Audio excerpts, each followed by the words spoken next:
So this is Tech Q&A. Is there anybody here who hasn't come to one of our seminars earlier in the day? You've all been around, so you've got an idea of who we are and what we're up to. This is just an opportunity for you to ask absolutely any question you like related to tech. You can be not related to tech, we might have a go, I don't know. Tim's not going to tell you what colour his underwear is, but no. Up to that, I think we're happy. I got dressed in the dark because I didn't want to wake my wife up this morning, so I probably wouldn't have a clue. Any chance you could finish off what you didn't manage to do this morning? Item 5 of feedback. Oh, we can do that very quickly. We were very close to the end, actually. Do you want to do that? You might want to put your Coke away so you don't spill it on my laptop. Let's not claim your laptop. Let's just find that PowerPoint very quickly. If you can shut that one down and open that. Hang on. There we go. How many sound engineers does it take to change a PowerPoint? It's because we're not idiots. Yes. Is the technical term. Speak for yourself. Let's just hop through very, very quickly and we'll get towards the end. So we were talking earlier, and I got slightly cut off because we ran out of time, about it's too loud and how do we respond when it's too loud. So we talked, here we go, about sound levels and what the decibel is and what levels are safe and what the law is and how that very, very slightly applies to churches. So what if it really is too loud? It's often not just as simple as just turning it down. It would be great if I just had a knob that I could turn it down a bit and it sounded just as good, just a little bit quieter. That would be fantastic. I would love that knob. If anybody ever invents one, please, well, you'll make a lot of money. So, what are the main causes of excessive volume? I've identified 4. These are not the only causes, but they're 4 to kind of get started. First is the engineer is mixing too loud. Sometimes it just is that. I will give you a fantastic example. I came back last summer off of weeks and weeks of doing lots and lots of music festivals, having a great time, mixing at 100 dB all day long, loved it. Came to my church 2 days later on a Sunday morning, and I thought, this is sounding fantastic, this is the best church I've ever sounded, until my pastor came over and said, Pat, it's a little bit loud, do you think you could turn it down a bit? And I had to eat a little bit of humble pie and be like, actually, yes, this isn't quite appropriate for church. Sometimes we do get it wrong. Monitor spill. So if your monitors are too loud on stage, Tim's talked about this a few times, you're going to end up creating a lot of extra volume in the room. You're ending up fighting against the sound from the stage. Noisy sources on the stage. Guitar amps, drum kits are the 2 biggest culprits. They're not the only culprits, but they're typically the 2 biggest. And finally, building acoustics. If it's a very reverberant space, it's also going to be a very loud space because the sound energy is not being dissipated, it's continuing to bounce around the room, so it's going to accumulate. You're putting as much energy in, but it's staying in the room for longer. So, possible strategies for dealing with some of these. That's right. Engineers mixing too loud. Anybody got any suggestions? Turn it down a bit. Yes, this is the one instance where actually the turning it down a bit is possible.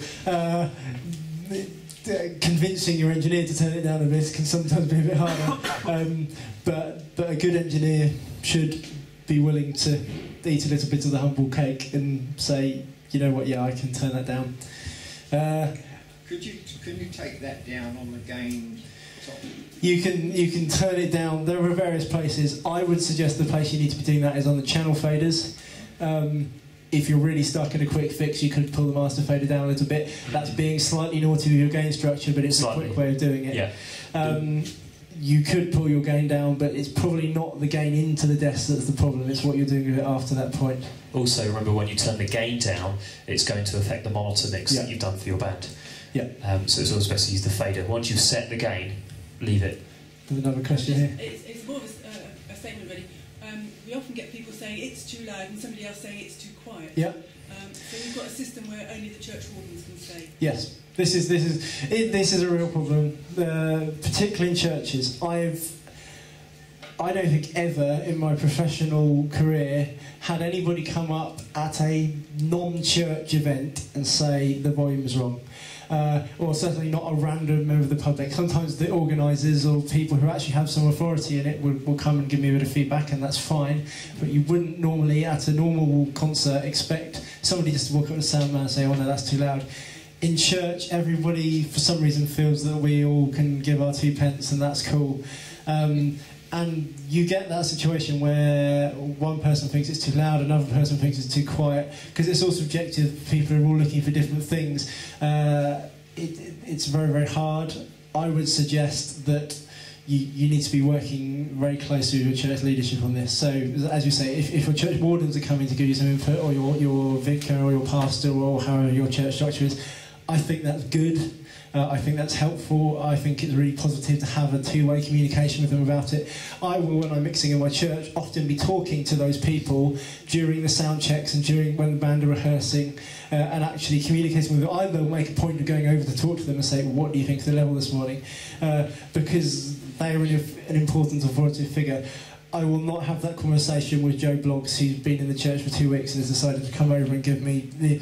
I won't be rude to him. Some engineers will, or some engineers will be very dishonest to people like that. But you know, I think it's very important that we maintain our integrity in how we handle people like that. But I don't think as an engineer you should be having to comply with every single request, because you can't. Everybody will have a different opinion.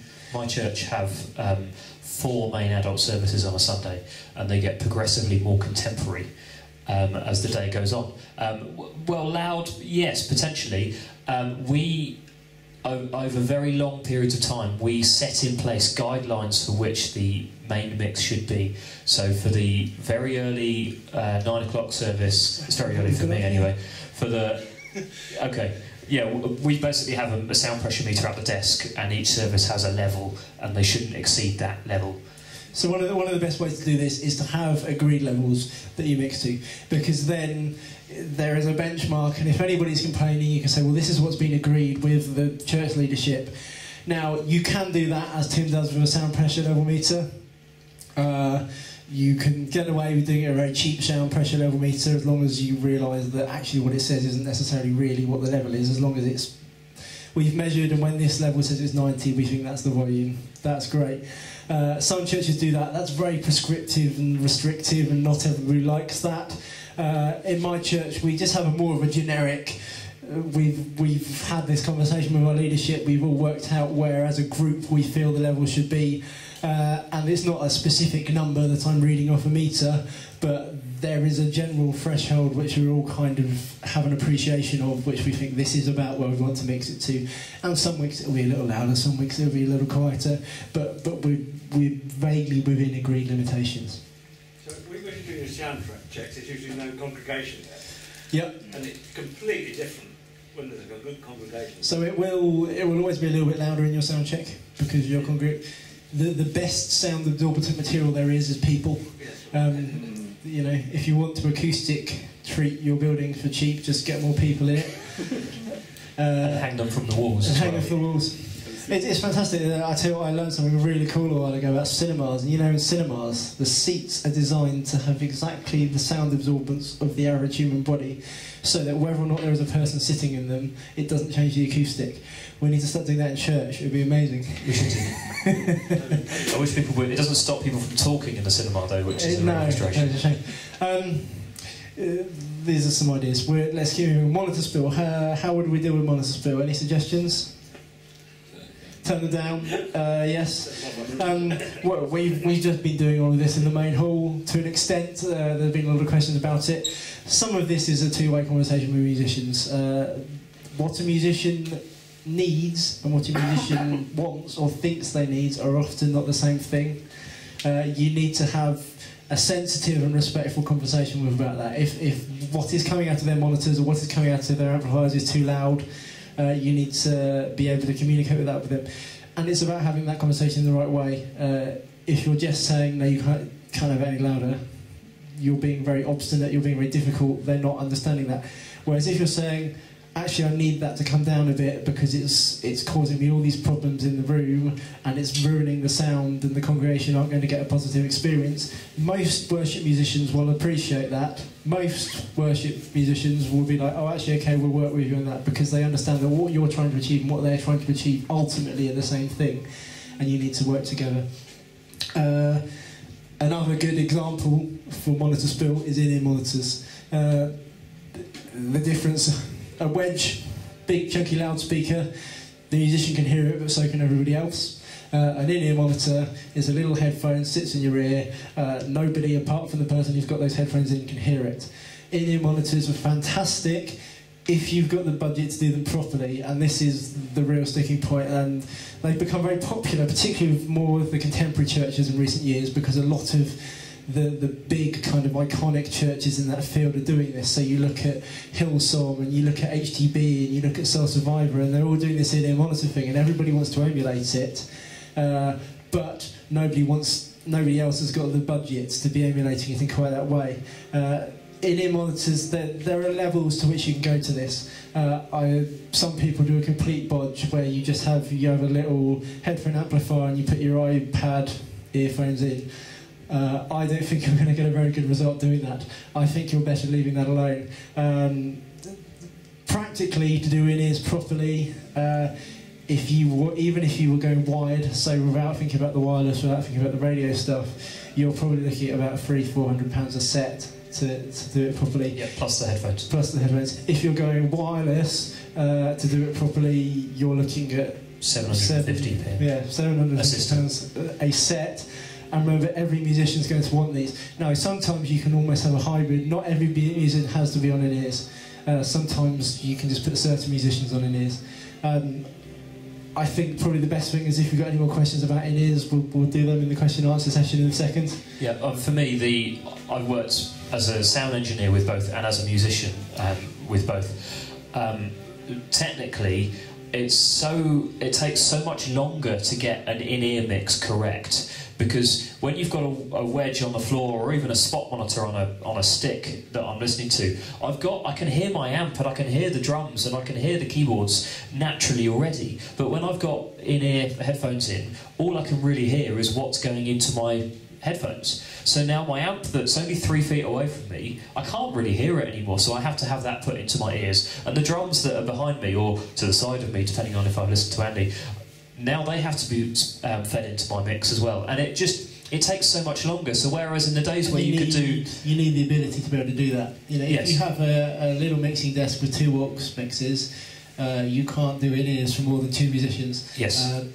Very occasionally you can get away with 1 or 2 musicians sometimes sharing, but on the whole, every musician in your band is going to want their own mix with in-ears. Because it's so inflexible, it has to be just right for you. And in the days where you could do a whole band, a 5–6 piece band, sound like set the monitors within 5 to 10 minutes, they're gone with in-ears, because you're going to spend 5 or even 10 to 15 minutes per musician fine-tuning it and getting it right. I mean, it can be something you can get faster at when it's a band you're used to working with, and particularly with digital consoles with recalls. So I have a digital console in my church, and I have presets for all my musicians, and I know what they like. So I can very quickly jump to what they had the last time I did it for them, and then it's just a little bit of tweaking. It gives you a starting point. It gives you a starting point. So there are ways of doing it faster, but it is a lot more involved. You need to be very serious about your church tech to be playing this kind of stuff, I think. I think we will take questions on that later, but let's just keep moving and finish this very quickly. Noisy sources. How do we reduce the noise from noisy sources? We shut them up. You can tell them to be quiet. Sometimes that's easier than other times. Guitarists, it typically is just they turn it down. They won't always like to be told to turn it down, but that is kind of what it is. Drum kits can be a lot harder. Some drummers find it very, very hard to play quieter. Pardon me, I shouldn't have had that coat. Our drum kit, we don't mic it up. You don't know? I mean, this is, just acoustically, the noise of a drum kit can sometimes be too loud, even in a big church. My church, we can fit about 1,000 people, and even then, often the acoustic noise of the drum kit is what's pushing the level, and we're having to kind of mix around that and work around that, and sometimes it can be getting too loud just because of that. So, and it can be very hard to ask a drummer to be playing quieter, even if the best one in the world, they're really cooperative and they're trying very, very hard. When they're in the moment and they're playing, it takes an incredible amount of self-restraint.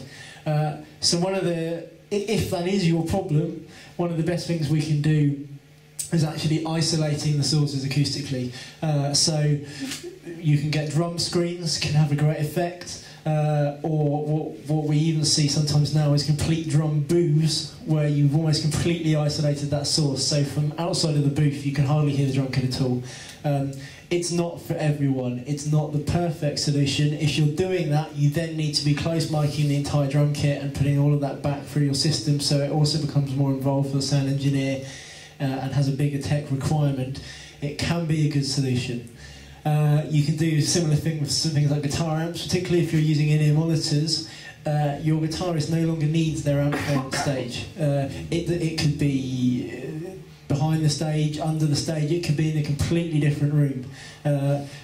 It doesn't need to be there on stage contributing to the volume in the room. It can actually be fantastic, because some guitarists are very particular about, if I don't turn my Marshall amp up to 11, it doesn't sound right. This is a great way for them to achieve that noise, because you can stick it in another building if you want, and they can turn it up to 11 all they like, and nobody's bothered by the fact that it's really, really loud. They get the sound they like, but you get the acoustic isolation.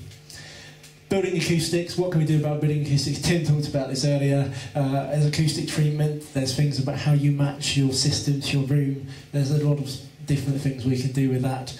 As I was saying earlier, if you're looking at a new church building or something like that, think about this early. Think about this before you're talking to your architect and things like that, because it's much better to get it right in the first place when it doesn't really cost you anything significant extra than when you build a building and then you go in and try and fix it all afterwards.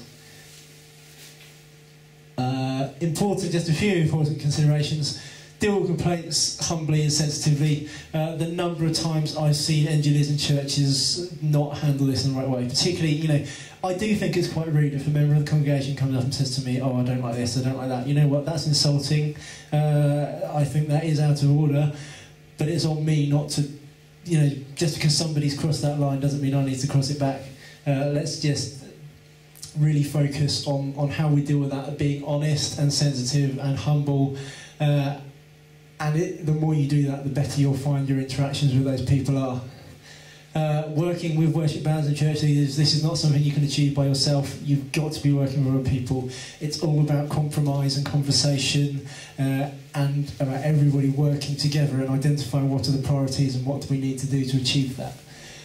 This is tricky, and it's not always the engineer's fault. Sometimes it's just too loud and there's nothing an engineer can do, but because you're the guy who's controlling the big black box that makes noise, everybody thinks it's all on you. That's not the case. It can be really hard. Great. Should we move into Q&A? We've had questions already, I appreciate. There was a question about how do you mic a violin that we didn't get to cover earlier. Pat, how would you mic a violin? How would I mic a violin? This is an interesting question. There's not necessarily one right answer. Some of it's going to depend on the context. Is this in a recording studio? Is this in an orchestral thing? Is this a violin that's playing with a whole rock band behind it? There are various different ways to do it. I would typically, with a source like a violin, look for a condenser mic if I can get away with it. Your condenser mic is going to be more susceptible to background noise, so if it's a noisy stage, sometimes that's not the solution. Sometimes a nice dynamic mic that works well with instruments, something like an SM57. Tim here has an SM58. The two most important microphones you will ever hear about are the SM57 and SM58. SM57 is brilliant for vocals. Sorry, SM58 is brilliant for vocals. This is the SM58. The SM57 is a similar kind of size. It has a flat kind of head on it. Yeah, Tim will show you. It looks basically like one of these without its pop shield on. They're fantastic for instruments. So one of these would be for a 57 is fantastic on an instrument like a violin. In a noisy environment, it would probably be my first choice, just because the condenser is too susceptible to picking up everything else. I won't keep holding this. Your violinist, playing the violin, where do you want to get it? Firstly, you want to get it as close as possible to the violin. It's just the same as what we're talking about with the vocal mics. The closer you are to the source, the less gain you need through the system, the less background noise you're picking up relative to the source. So you want to get it as close as possible, but you need to balance that against the musician's need for space and things like that. You need to talk to a musician about this. A violinist will be used to all this kind of swaying and that kind of stuff. They can't do that when you're miking them. It's going to cause havoc. So you need to have that conversation with them. Don't just assume that you put a microphone in front of them and they know exactly what they're doing with it. Have that conversation with them. Yeah, and for me, I would get my head stuck in, not literally into the violin. It's a waste of a good violin, but I would get my head in as close as I can to the violin and hear, where is the sound coming out of? Is it coming out of the F-holes? Is it coming out of the bridge? Is it coming out of the fingerboard? And literally get my ear right in, because that's all a microphone is, it's just an ear. Listen, where's the sound coming from? Where do I like the tone the most? Do I like that really full-bodied kind of sound that comes out of the F-holes? Do I like that kind of scratchier, brighter, more present sound that comes off of the strings? Well, maybe I want a mixture of the two, so then I'm going to put my ear in between the two and find the right compromise. And the same goes for any violin, whether it's a violin or a bigger violin, aka a viola or a cello or a double bass. There are some fantastic clip mics out there if you want to invest into something like that, but it really is an investment. Yeah. I mean, clip mics are brilliant for those kind of instruments because they give that musician the freedom of movement back, because the microphone is physically clipped to the instrument, it moves with the instrument. They're smaller, they're more subtle, so they are brilliant. There are an enormous array of products out there.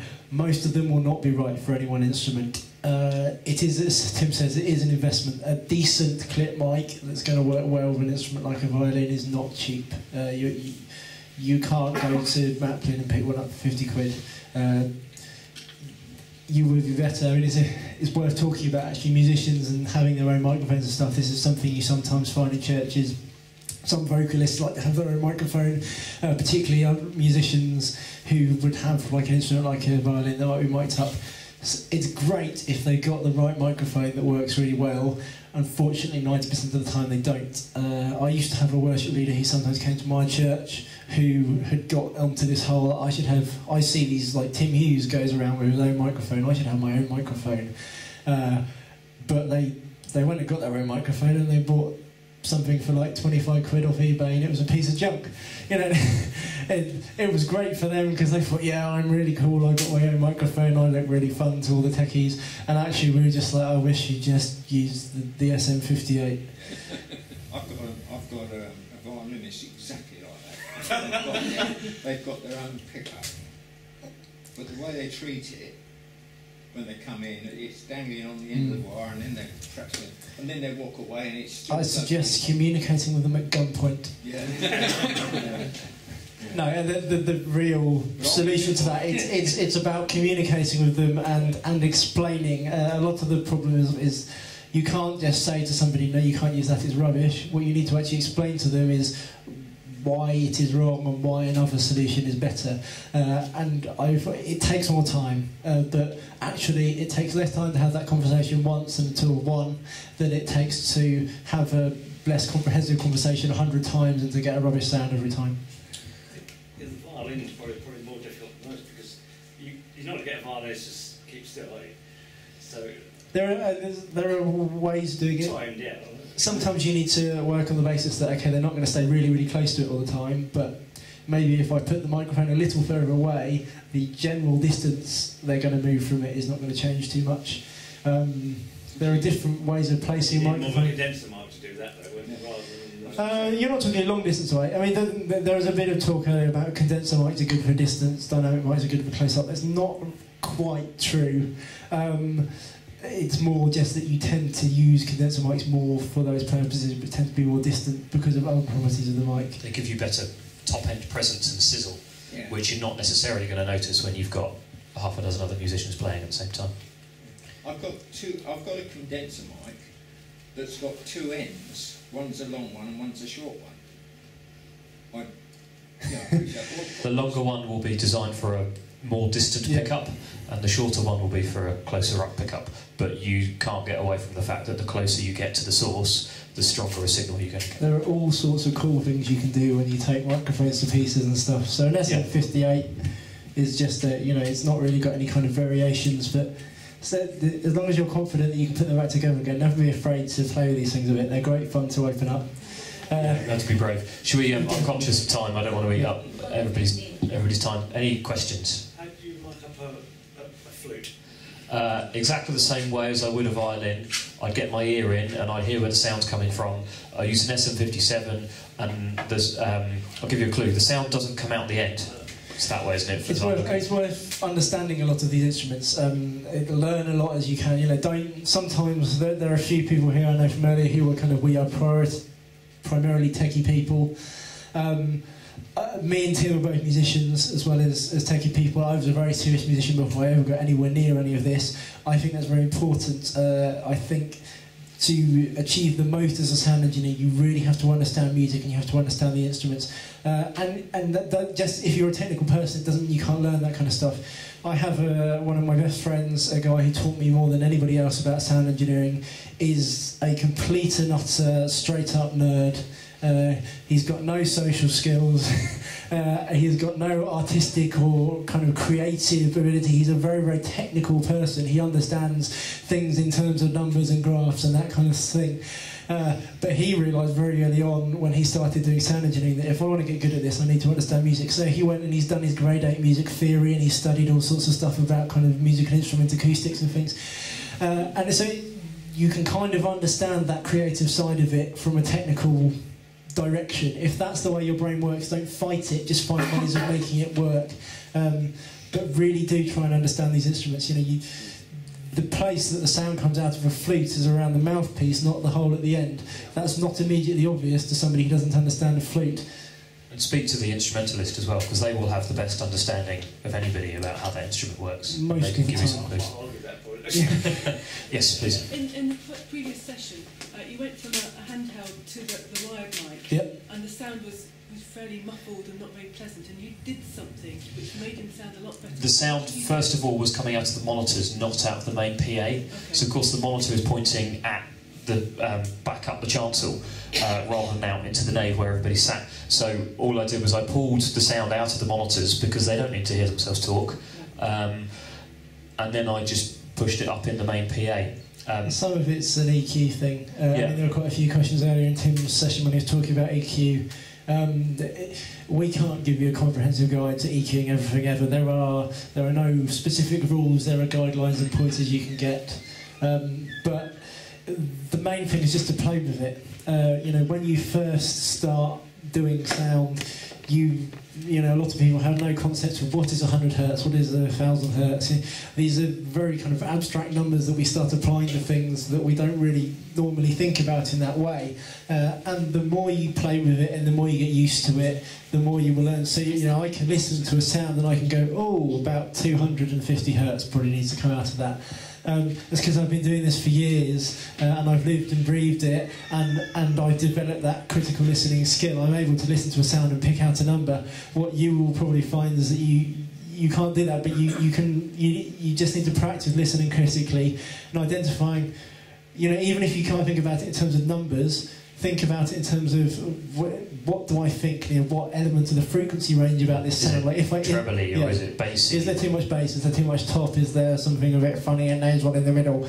You can start to identify these things and then start to play with your EQ. You know, we can do some little things right now. I want a microphone here. This has already been EQ'd. I'm going to put the EQ flat very suddenly. All of a sudden, I'm sounding quite deep and boomy. I don't know quite how bad it sounds actually out here. It sounds horrible to me. Yeah, that's really, really bad. And I can immediately identify it's something down the bottom that I might want to start eliminating from that. So I'm going to go first of all to that bass knob at the bottom and just turn it down. And I turn it down and immediately I've lost some of that. There's still too much of that to my ear. I think it's maybe not stuff right at the bottom, but something just a little bit above that.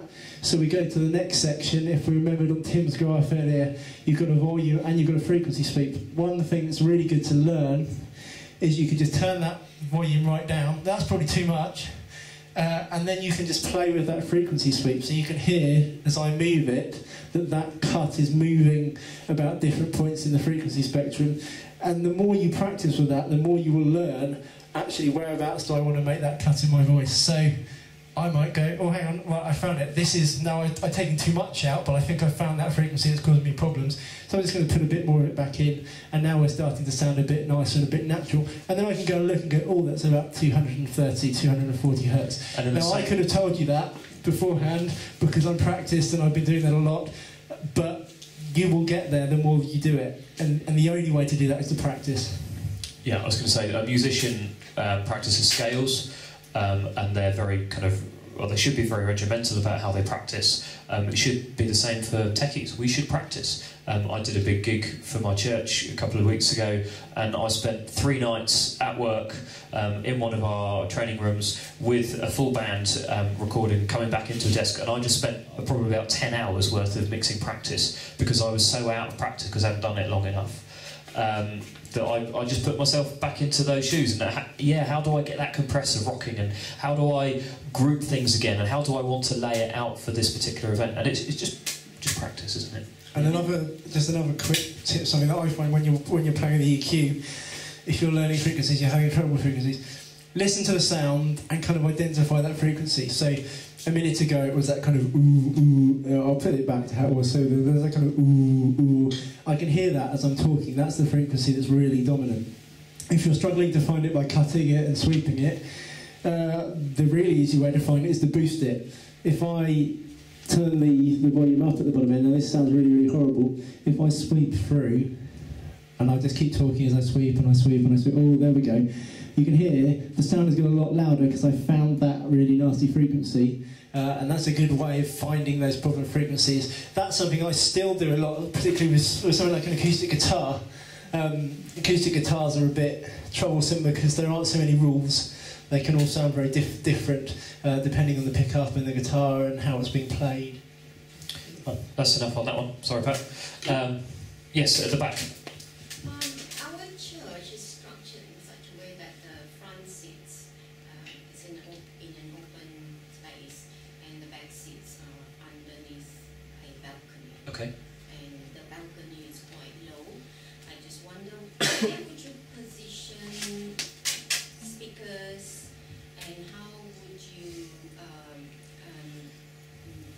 do the mix or work out a sound that is acceptable by the front and back? Yes, okay. For me, I would break the building up into a zone, and this isn't about the mixing, this is about the system design in the first place. I would break the church up into zones, so I would go up above the balcony, below the balcony, and in the main floor that isn't covered by balcony.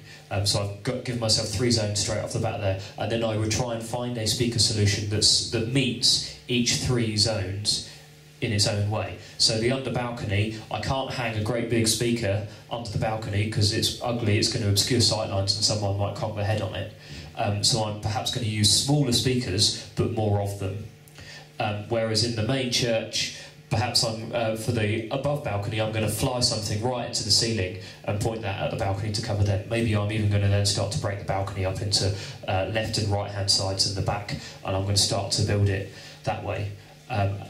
We have kind of an 80-20 rule in the office when we're doing our system design work. That says we're going to use 80% of the system to cover 80% of the people.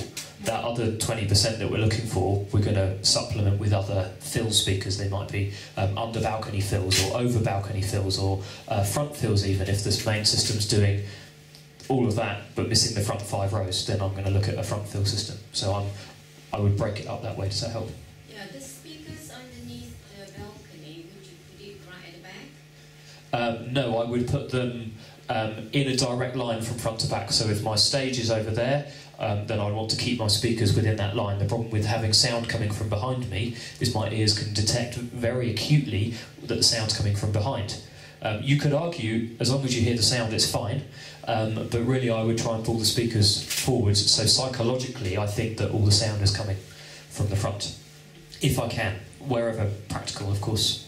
The beauty of a church is that the architecture doesn't always allow that, which is why I love working with church buildings, because you can't just follow the out-of-the-box system all the time. When setting up delays between speakers, do you just do that by ear? I do it both ways. I practice, and I will try and get it by ear first. And there's two things there. They're setting up the overall level of each speaker, making sure that they all hang together, and then I'm going to set my time delay up per speaker as appropriate.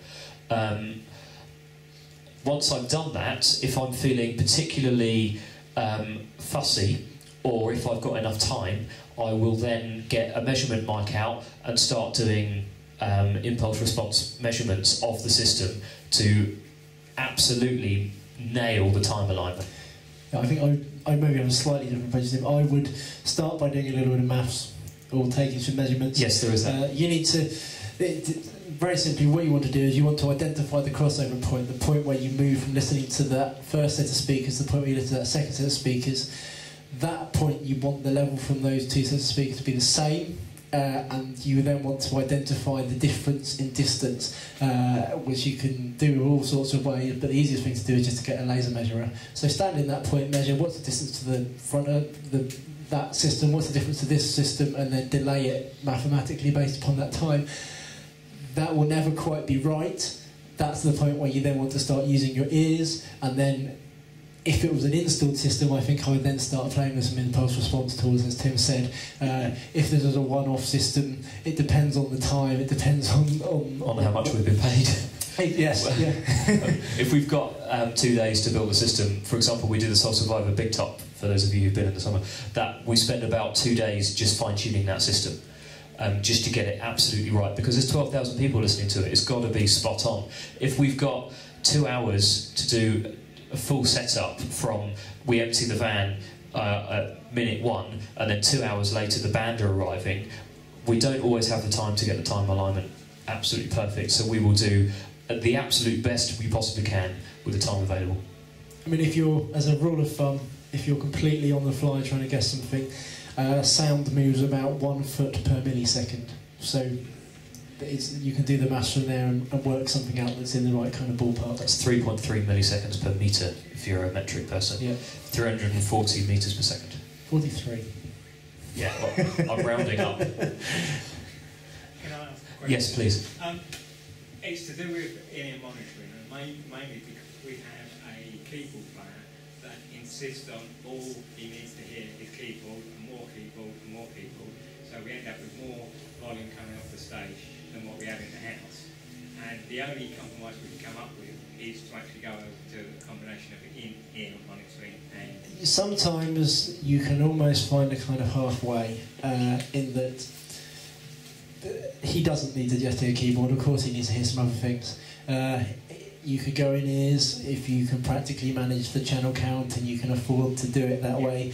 Another way of doing it is just to give him a set of headphones or earphones that are coming straight out of his keyboard, as long as it's a bit of a difficult grey area. How much money do you want to spend on it, that kind of thing? Try a speaker like what's behind you on a stool, right beside of him, and he still tells us... I would suggest something I've seen some keyboardists do. It's not the best or the most elegant solution, but if you're trying to do something to make it work without spending too much money, you can probably just take a headphone output directly out of the keyboard to give to him, and he can probably still hear enough of everything else from outside of that. I would hope. It's not the perfect solution, but it's the cheapest and easiest. I would want to rewind slightly.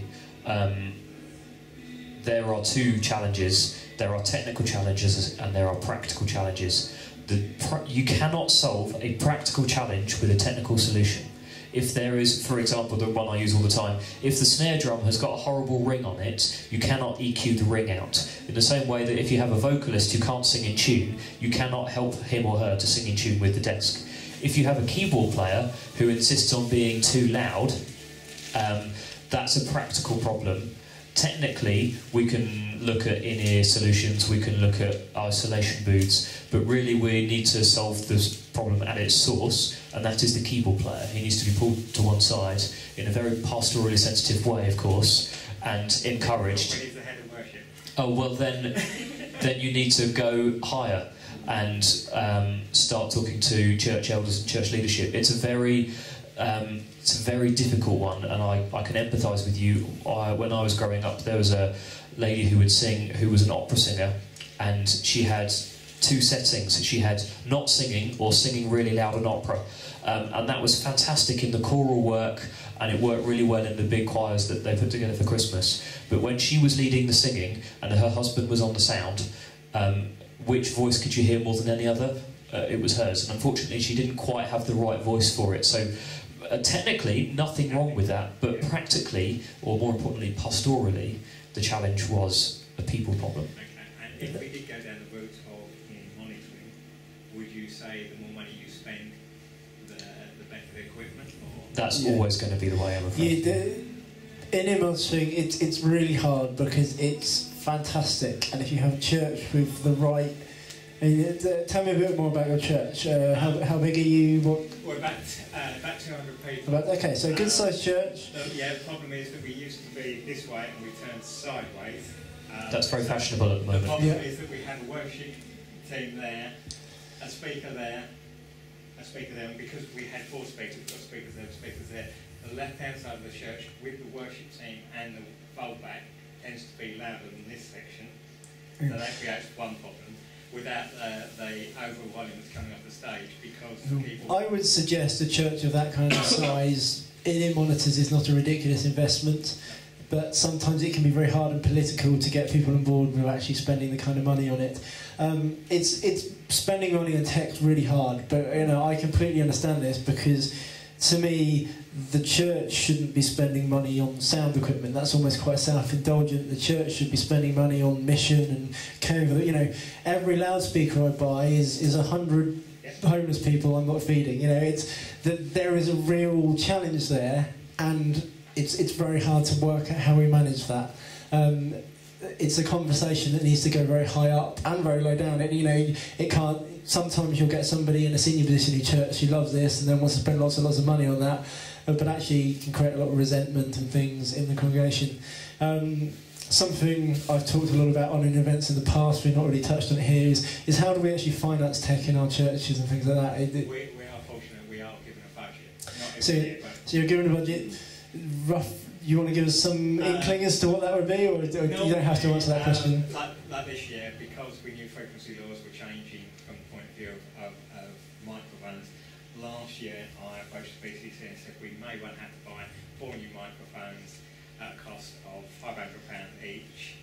We've got 2 churches, we're looking at probably in the region of £3,000, so we budgeted for.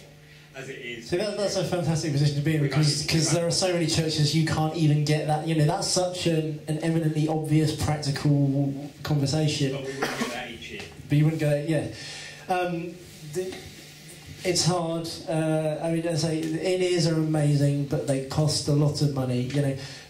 Sometimes there's a lot of money on the part of the church. Sometimes it's the part of musicians. So at my church, the church owns all the in-ear, like the radio kit. But musicians themselves will supply the in-ear monitors, so you can buy a set for £50. I'm a drummer, I find a £50 set is fine, it's all I need. That's the actual earphones. Some people use the earphones off their iPods and things like that. I would really encourage people not to do that. It's the wrong type of headphone. It's not designed for that kind of dynamic range. You won't get a very good sound out of it. But for some people, that's as much investment they want to make in it. Other people are all up for this. They're getting like ear molds and they're getting £800 sets of it. You can spend tens of thousands of pounds on this stuff if you want. There's a whole spectrum. Last question on it. We have mentioned it to the worship teams, and they are up to trying it. Some of our professional singers are saying that they would only use it because in their type of work, they see that their various people that use them only use them in one ear. Now, most of the research I've done on it says that you tend to wear them in both ears. You definitely want to wear them in both ears. some vocalists like to wear them in one ear because they find that it's a very weird experience, and it is. If you ever try it, have a go. If you can ever get hold of a set of these, try just speaking into a microphone with them in your ears, just to appreciate what that does to a musician. It's a weird sensation. It takes a long time for musicians to get used to. Also, the vocalist, particularly your lead vocalist, may often want to be hearing the congregation and getting some feedback and stuff like that. It's very hard to do that when you've got something physically blocking up your ear canal. The problem with that is that you're going to do a phenomenal amount of damage to your ears when you start. You're ending up with an earplug and something in one ear and a completely open other ear to all the noise that's going on stage, and you end up therefore needing to drive your earplug a lot harder than you would normally need to drive an in-ear monitor. You're exposing yourself to an enormous amount of sound level. It's just not good or healthy for you. It is hard for vocalists. More than any other musician, I think vocalists find it is very difficult. It's about working with people. You need to get them on board. You need to have this conversation with this. You can't force them on people. But maybe if there are one or two individuals objecting, there needs to be a conversation about, actually, is this the right attitude for someone in the worship team, things like that. It's a very difficult, a very pastoral conversation that needs to be had. My church spent 25 quid on the cheapest possible thing they could find, knowing it was only going to last 6 weeks. But those 6 weeks were fantastically insightful for the key movers and shakers in the church music leadership as to, does it work for us? Actually, if we look at this seriously and spend proper money on it, spending 25 quid for a 6-week trial, actually, it's not, I would say, it's quite a good thing to do. Because if you spend £10,000 and then you go, grief, this is horrible, what a waste of money. 25 quid, little practice. Yeah. And look at, you don't always have to buy, we hire all sorts of equipment. Oh yeah, shameless plug. Shameless plug. Yeah. Come and speak to us about, if you're potentially looking at spending several £1,000s on wireless in-ears, we'll be more than happy to come and speak to you and show the kit off to you and give you some demonstrations of it. You don't have to decide all in the dark, you're going to buy this and then buy it and see what happens. You can play with it before you buy. Where in the world are you based? We are Anley, just out of Crystal Palace. Oh, okay, great. I don't know where you guys are. Reading. Very close. Yeah. Can we just to give us a rough idea of what sort of headphones a sound engineer would require, without going sort of... headphones for a sound... headphones for a sound engineer rather than in-ears, you mean? Yeah. For me, I'll jump in on this one. For me, anything that gives me an accurate representation of what's coming in. So I'm not going to use my headphones to create my mix. I'm not going to use my headphones to set levels. All I'm going to do is use them as a reference. So as long as I have some form of noise cancellingness, so that when I put them on, I can actually hear what's coming out of them without driving them really hard. To be honest, anything... Yeah, you don't have to spend hundreds of thousands of pounds on a decent pair of headphones, as long as you can hear what's going on, because you're only ever going to use them for a few seconds at a time. Think about what you're trying to achieve with them, because, as Tim says, you're not trying to mix through your headphones. I will use my headphones for less than 30 seconds in an entire day's work often when I'm out mixing live sound. What am I using it for? Occasionally maybe, there's some noise somewhere and which channel is it on, and I'll flick through and stuff like that. Or, I want to... What's the guitarist doing? Has he gone into a solo that I'm missing? Let's just have a quick... Yes, there he is, I'll turn him up, that kind of thing. So actually you don't need anything tremendously high quality at all. Well, what we need is something that's going to isolate just that sound. Yes, not in-ear ones. I would suggest over-the-head, traditional old-fashioned things.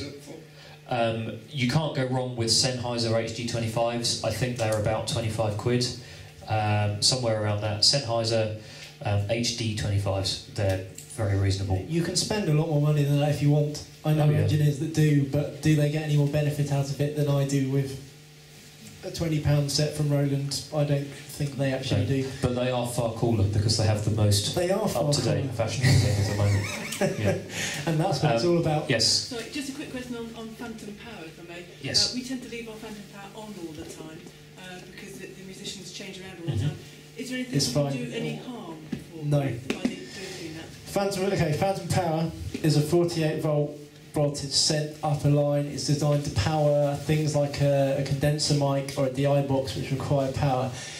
What you do when you put that into a dynamic mic that doesn't require power is nothing, because it doesn't actually. The microphone is isolated. The capsule, the sensitive bit, is isolated from that part of the signal by a transformer. A DC current can't pass through a transformer. See, occasionally there are some very, very specific bits of equipment that can be sensitive to it. If you ever find yourself using a ribbon microphone, which you will never do in a live context. I think you haven't got the money to buy one. Yeah, they're about £2,000 each.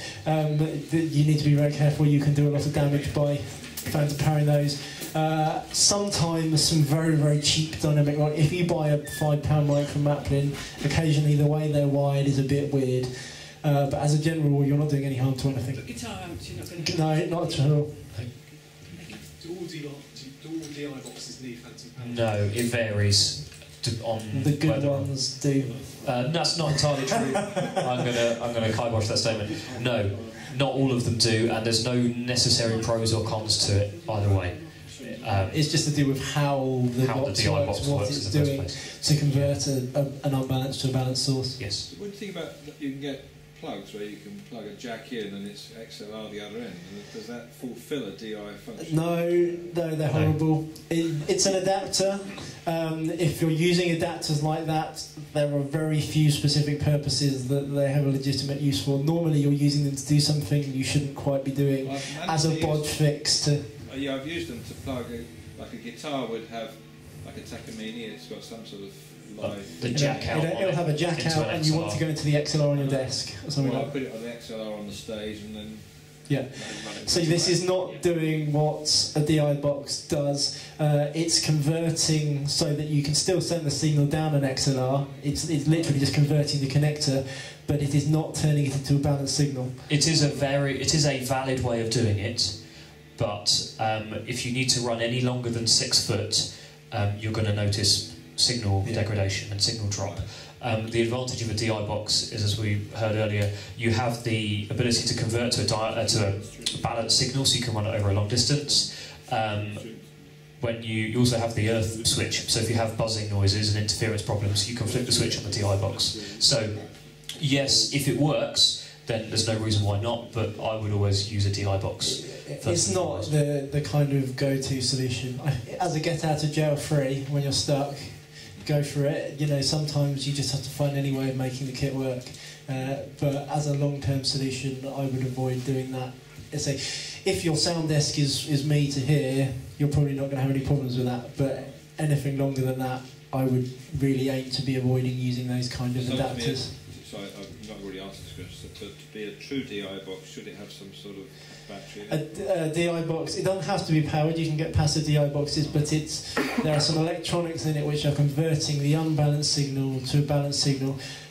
It's quite hard to really explain balanced and unbalanced signals. There's some useful information on Wikipedia of all places. I just quite like the idea of something that you don't have to have a battery in that's working. Yes, you can use phantom power, because if it's a DI box of any value, of any decency, it should be able to take phantom power to power it instead of wasting money on batteries. And you can buy some pretty good DI boxes for very reasonable sums these days. I mean, even something like a DI 100, what do they... It's not big money. You can pick a decent DI box up for 30 quid. Yeah. We've got, I'm going to give 1 minute. Any quick fire questions? Yes? Do you have any thoughts on how you take sound out of a computer, a PC, into your desk? I have many thoughts, yes. So. Just taking out we've got a line out, 3.5mm jack. Yeah. We've done exactly that today, and we've cheated, we've used a DI box. Special DI box. And that's something like, should I be DI? Yes, because you pick up the hard drive noise, especially when your laptop is powered off of the mains. You get the mains interference onto the audio line. Yep. You can hear the hard drive whirring away. Run it through the DI box, or pull the power out. We've got like a desktop. Oh, don't pull the power out. Okay. Do it, yeah.